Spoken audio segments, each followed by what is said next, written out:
Bonjour Rav. Excusez-moi de vous déranger. Alors, j'ai préparé un condensé de toutes les manifestations des célébrités juives de France, dans les télévisions, sur Facebook, Instagram. Et je voudrais vous montrer ça parce que j'ai deux questions à vous poser. Okay. C'est bon?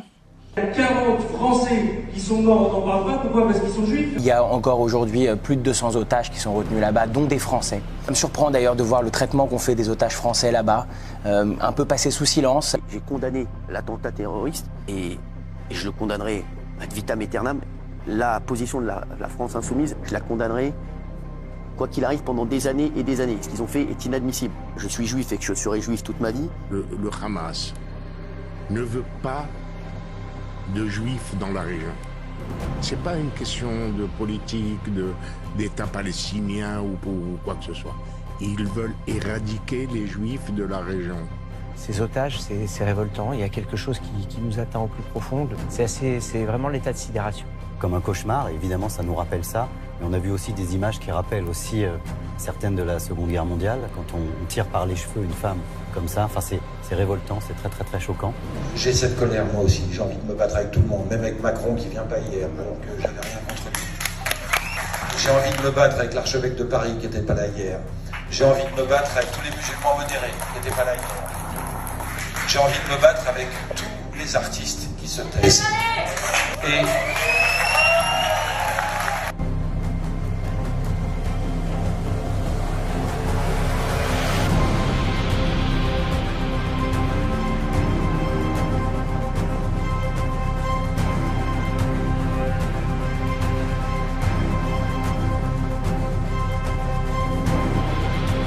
Et je reçois aussi des messages de gens de la communauté juive qui me disent « Mais tu n'as pas honte de ne pas affirmer ta judaïté et de nous défendre comme tu devrais le faire en tant qu'homme public ?» J'ai tout le temps été menacé. Tout le temps. Eh bien, je n'ai pas peur. Je n'ai pas peur. Je dis ce que je pense devant cette horreur. C'est tout. Oui, je suis un petit peu en colère parce que mes amis du métier sont très silencieux, très discrets. Je ne comprends pas pourquoi. On est là quand il s'agit de toutes les causes et celle-ci, c'est comme le Bataclan, quoi. Donc je suis sidéré par le silence de mes camarades. Mais il n'est jamais trop tard. Mais ils sont où les comédiens, les magiciens, les musiciens? Mais ils sont où les artistes, les start-upers? Mais ils sont où les sportifs? Quel silence assourdissant. Il semble y avoir un problème quand les victimes sont juives. Ou pire, israéliennes. Être menacé de mort sur les réseaux sociaux n'est pas une excuse, car nous sommes tous menacés de mort. Car nous sommes tous au front, là-bas, en Israël. Nos frères, nos amis, de Tzahal. Et ici en France, nous sommes au front face à l'antisémitisme, face à l'apologie du terrorisme. Le silence tue plus que les balles. Qu'on soit juif ou non, on se doit de soutenir Israël de façon inconditionnelle face à ces monstres. Car Israël nous défend, nous, et nos valeurs. C'est quoi cette détestation des juifs? Il y a 16 millions de juifs dans le monde. Est-ce qu'on peut pas arrêter de les emmerder?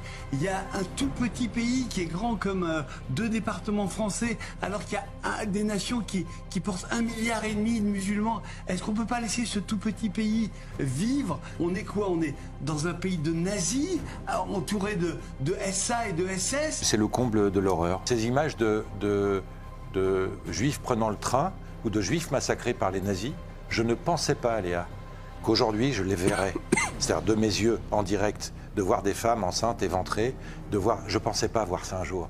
Je sais ce qui sera retenu, c'est de dire le sioniste Philippe Lelouch a encore défendu, machin, etc. Je le sais déjà, je suis venu dans la gueule du loup avec plaisir. Moi, je suis juif et français. Je n'ai jamais imaginé une seconde de toute ma vie, alors que 99% de ma famille est morte dans les camps de concentration. Ce pays, pour moi, je n'imagine pas une seconde, à aucun moment de ma vie, pouvoir le quitter. Je n'imagine pas pouvoir le quitter, mais j'imagine qu'on puisse me forcer à le faire. Voilà, ça m'arrive. Voilà Rav. Mes deux questions, la première, c'est... Il y a énormément de célébrités juives en France, d'artistes, etc. Il y en a qui se prononcent pas du tout, qui parlent pas du tout de ça. Il y en a qui se prononcent un petit peu, qui mettent des stories, qui se sentent un petit peu concernés, mais voilà. Mais il y en a comme par exemple Philippe Lelouch et Arthur, qui passent leur temps à parler des otages, à mettre des vidéos d'explications. Et vraiment, ils montrent un courage exceptionnel et ils risquent presque leur vie pour le Ham Israël. Alors, quelle différence? Pourquoi il y en a qui se prononcent, il y en a qui se prononcent pas? Est-ce que vous avez un avis sur ça? On dit toujours que dans une bonne question, il y a la réponse. Tu viens de dire qu'ils risquent leur vie. Et pas tout le monde a envie de risquer sa vie.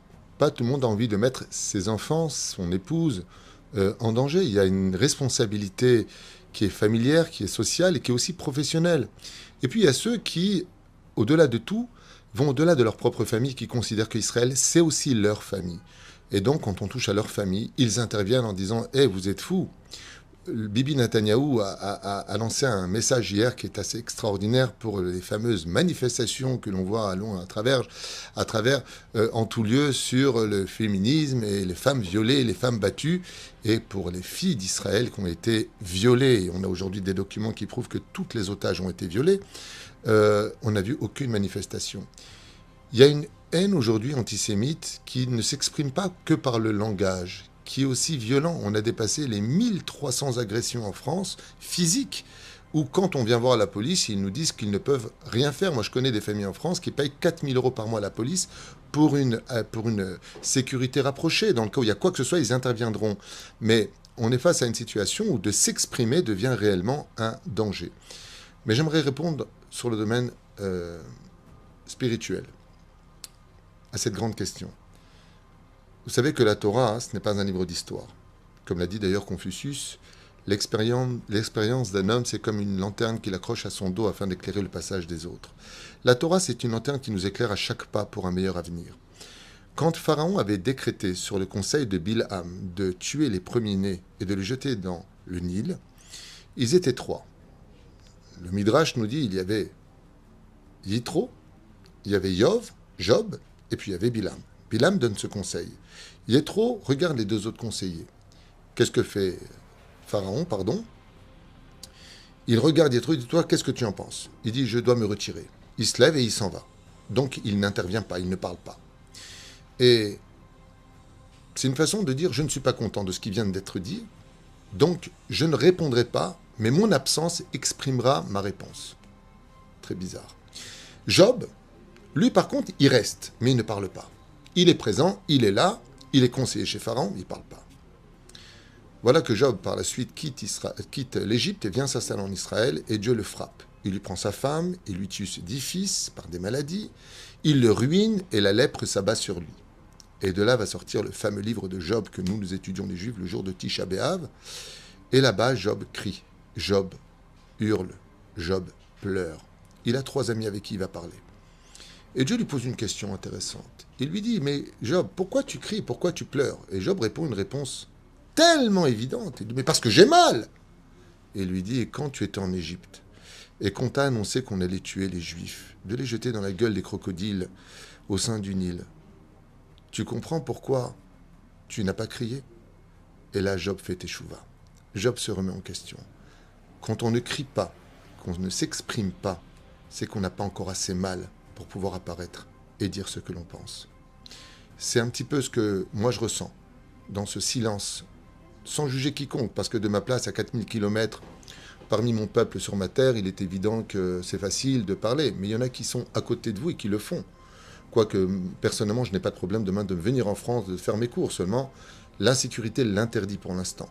Mais il est évident que quand on a mal, ce n'est pas ni la distance, ni les raisons qui nous entourent qui nous permettront de nous taire. Parce que quand on a mal et qu'on est soi-même, d'une certaine façon, visé, alors on ne tient plus à voir si notre carrière passe avant, si c'est notre sécurité ou pas. On se bat pour nos droits. Et donc, je félicite personnellement M. Arthur et M. Philippe. Philippe Lelouch, notamment. Pour leur courage. Parce que même si au sein de ces hurlements d'antisémitisme qu'on entend dans tous les pays, leur voix n'est même pas entendue, ils auront au moins prouvé une chose, c'est qu'ils ont mal avec leur propre famille, le peuple d'Israël. Merci beaucoup, Rav. J'avais une deuxième question, mais vous avez déjà répondu, okay. Comme souvent. Bonne journée. Merci à vous, Rav.